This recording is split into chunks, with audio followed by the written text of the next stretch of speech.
Assalamualaikum warahmatullahi wabarakatuh, Ibu. Waalaikumsalam warahmatullahi wabarakatuh. Ini mohon izin Bu mengganggu kegiatan Ibu kan.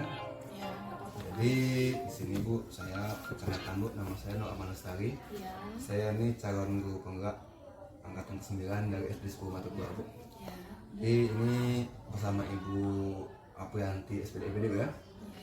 Kepala sekolah SD 109 Olok Besar Bu ya. iya Pak. Oke. Bagaimana kabar Ibu hari ini? Alhamdulillah baik. Alhamdulillah.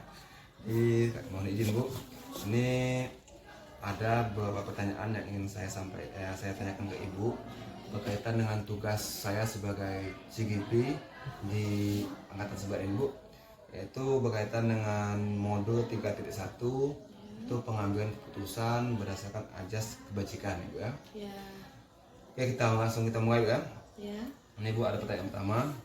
Ini selama Ibu menjadi kepala sekolah kan, nah, bagaimana Ibu mengidentifikasi suatu kasus tersebut, apakah termasuk ke dalam dilema etika atau sebagai bujukan moral? baik Pak. Cara saya mengidentifikasi sebuah kasus itu, saya lihat dulu terlebih dahulu kasusnya apa. Jikalau misalnya kasusnya itu benar lawan benar, berarti itu termasuk ke dilema etika. Iya. Nah, kemudian kalau seandainya kasus itu salah, maka itu merupakan bujukan moral. Bagaimana saya nantinya akan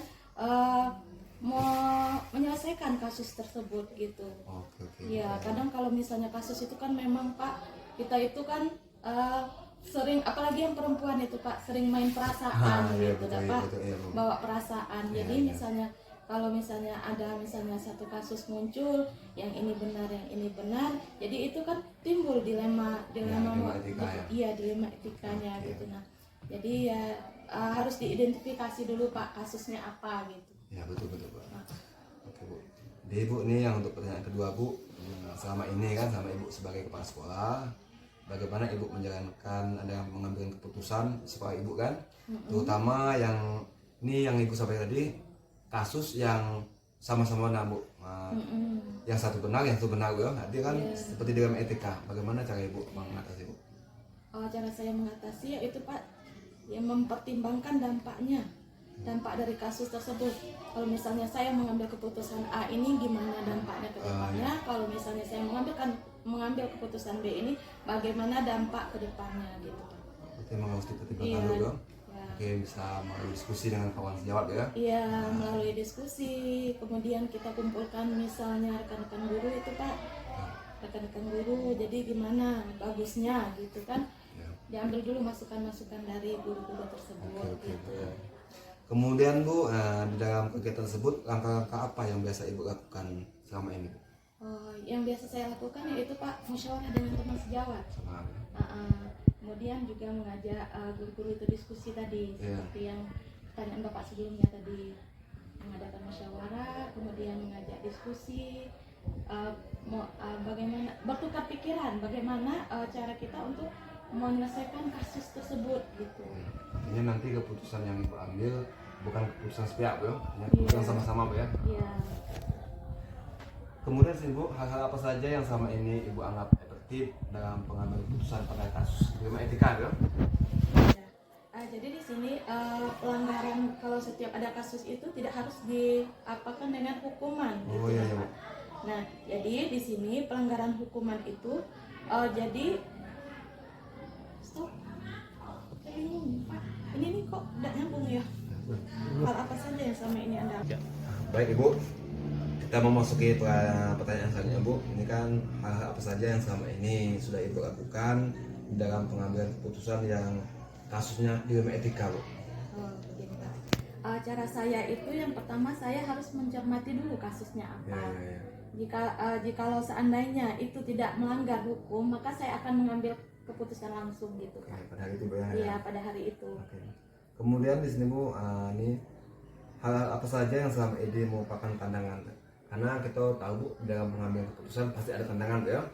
Jadi yang ingin saya tanyakan, tantangan apa saja yang Ibu hadapi dalam pengambilan kasus yang bersifat dilema etika? Jadi di sini mungkin tantangannya itu ya Pak, saya itu harus bertanggung jawab terhadap konsekuensi apa yang akan terjadi akibat keputusan yang telah saya ambil tadi. Artinya berarti apapun keputusan kita, artinya kita sebagai pimpinan harus bertanggung jawab Iya, ya. iya. Harus menerima konsekuensi apa saja gitu. Ya. Iya, yang akan terjadi nantinya ke depan. Oke Bu. Kemudian Bu, di dalam pengambilan keputusan kan ada kalanya pada hari itu kan ada langsung ya eksekusi. Ada kalanya mungkin butuh waktu sekian hari. Nah, yang menjadi pertanyaan saya Bu, apakah Ibu memiliki jadwal Bu di dalam pengambilan keputusan? Iya. Jadi Pak, memang kalau untuk mengambil keputusan itu kita harus memiliki jadwal kapan kita akan mengatasi masalah tersebut. Kemudian kan kita itu kalau di sekolah itu ada yang namanya buku kasus. Ya. Nah, jadi di buku kasus itu kita catat kasusnya apa, pada hari apa. Nah, kemudian baru kita ambil tindak lanjutnya, di mana kita mengatasi persoalan yang terjadi pada saat itu. Apakah kita musyawarahkan, apakah nanti kalau misalnya yang bisa saya memutuskan sendiri, saya putuskan sendiri gitu. Ya, buku kasus tersebut sebagai bukti otentik ya. Bukti, Bukti fisik bukti ya. fisiknya Oke, ya. Bu. Bukti. Nah, kemudian Bu yang akan saya tanyakan di dalam pengambilan keputusan Ibu kan, apakah ada seorang yang bisa mempengaruhi Ibu? Kalau saya, kalau untuk mengambil keputusan sendiri itu saya tidak ada yang mempengaruhi, itu memang mutlak dari keputusan saya sendiri gitu. Setelah saya mengambil menimbang bagaimana cara penyelesaian dalam kasus tersebut. Tapi masukan dari teman sejawat tetap kita terima Bu ya? Iya, tetap kita terima. Referensi kita, Bu, ya? Referensinya. Ini Ibu sudah memasuki pertanyaan yang penghujung nih Bu ya. Nah, jadi dari kegiatan yang sudah kita lakukan tadi Bu, yang sudah Ibu sampaikan kan, pembelajaran apa yang dapat kita petik dari pengalaman Ibu dalam mengambil keputusan yang bersifat dilema etika ini Bu? Nah, jadi melihat dari latar belakangnya tadi, masalah tadi, yang terpenting dalam mengambil keputusan, misalnya kita memutuskan terhadap satu masalah. Nah, kemudian maka kita harus mencermati latar belakang masalah itu, mengidentifikasi masalah tersebut ke akar-akarnya dulu. Iya, Bu, ya. Baru kita bisa mengambil tindak lanjut. Jadi memang kita harus pahami dulu kasusnya apa Bu ya, Iya. untuk mengambil keputusan Bu ya. Oke Bu, ini sudah selesai Bu. Jadi saya Bu sekali lagi mohon maaf sudah mengganggu kegiatan Ibu. Saya doakan mudah-mudahan Ibu senantiasa sehat Bu. Kemudian selalu diberikan kesehatan dalam menjalankan tugas Bu ya. Amin. Terima kasih Bu ya. Sama-sama Pak.